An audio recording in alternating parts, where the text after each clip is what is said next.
the Cleveland Cavaliers actually just beat the Clippers, and they have been reeling off wins as of late. 10 of their last 11, and they've done that without Evan Mobley for all of those games until he just returned for that game against the Clippers, and they've done it without Darius Garland for that entire time. Are they a serious threat out east to you? No.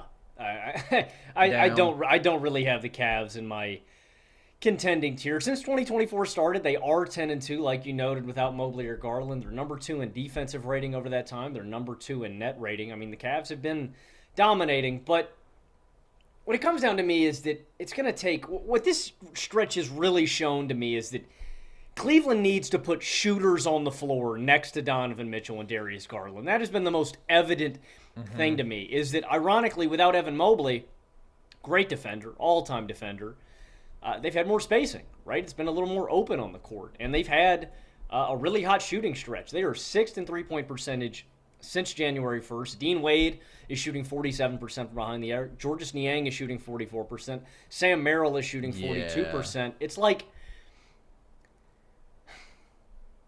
are these guys going to get 20 minutes a night during a playoff run? Because they're going to get cooked on the other side of the floor. If you really need these guys, like, they just need more two-way, high-level complementary guys. And to me, that just it's shown me that they have the propensity to get hot during a playoff run.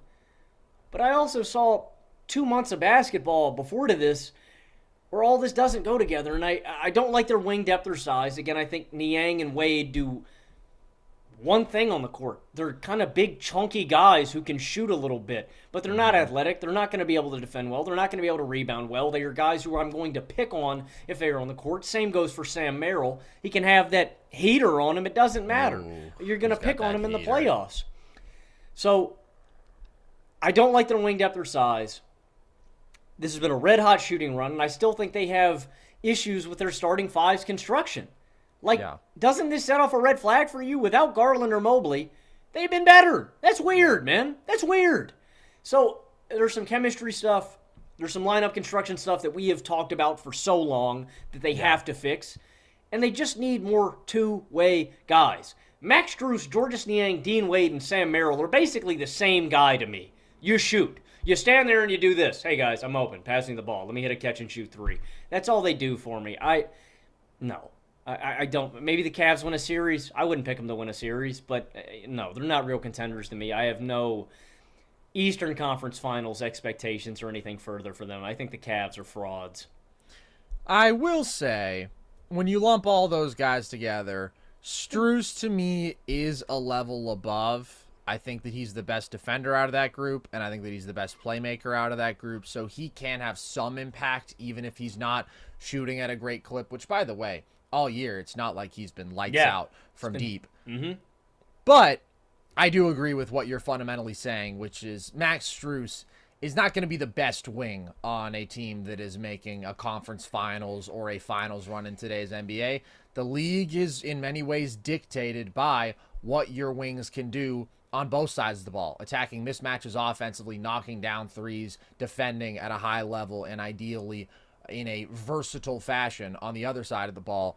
And the Cavs just don't have those dudes because they've built a team with 2 small ball handlers and on-ball shot creators and with 2 high-level rim protectors who are just lacking in offensive skill. And you're exactly right, Logan. When you subtract one of those small on-ball perimeter creators and you subtract one of those unskilled defensive bigs, you can actually get better because they are shooting the ball better. And Jarrett Allen has been awesome as the lone guy in his role. And they've been a dominant rebounding team, second in rebound rate without Evan Mobley over those last 15 games. And Donovan Mitchell alone has been carrying the load as a scorer and playmaker quite nicely. He's averaging 8 assists per game over his last 15. So it's just not essential to have all of their star guys out there. But of course, without one of them, they don't have enough talent elsewhere on the wings in those supporting roles because they've invested in this 4-star lineup. So the fundamental limitation for me is that their offensive rating when Jarrett Allen and Mobley play together is 108, which maybe doesn't sound crazy low, but that's because offensive rating leaps 3 points every year.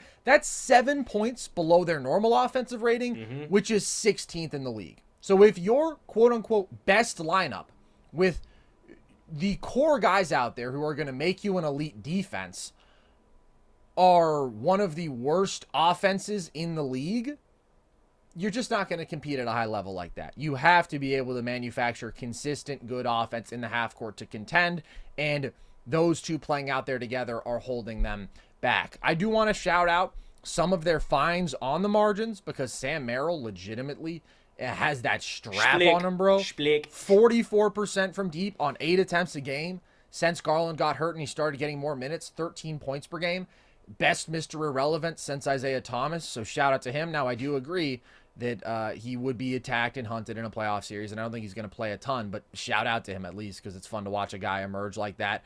Craig Porter Jr. all year has been quite good. He's got some pop to him as a ball handler, and Strus has been playing quite well, but that doesn't really change their outlook, and so I don't think that they're really a threat. That lack of offensive skill in the front court and that lack of really good wings is going to be their undoing. So, what do you think, Logan?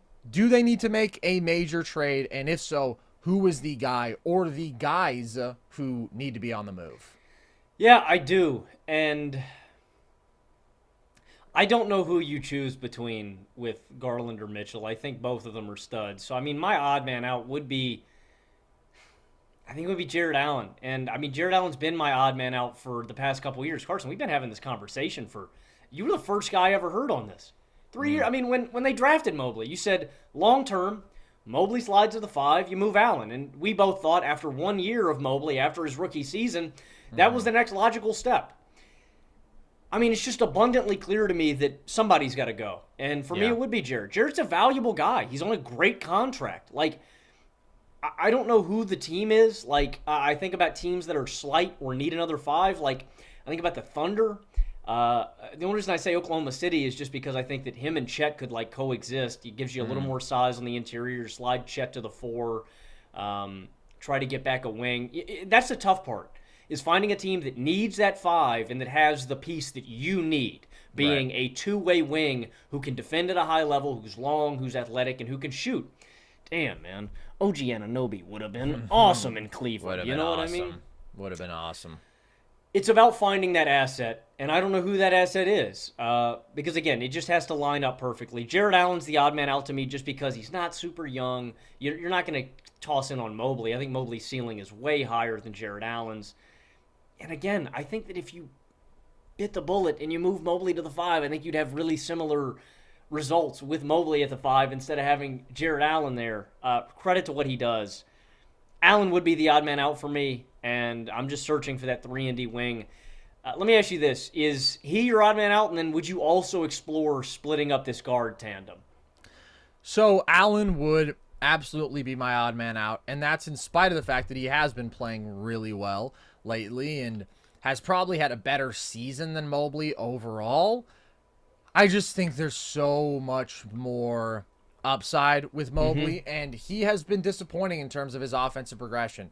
Still far from a reliable jump shooter, and that is the one key that maybe could have unlocked this two big pairing if one guy was consistently effective from the perimeter and could space the floor. Or at the very least, it would just be a benefit to this offense to have another dude out there who can be a floor spacer, even if it is Mobley at the 5. But I think what he does in terms of defensive versatility is on another level. His ability to guard in space is phenomenal.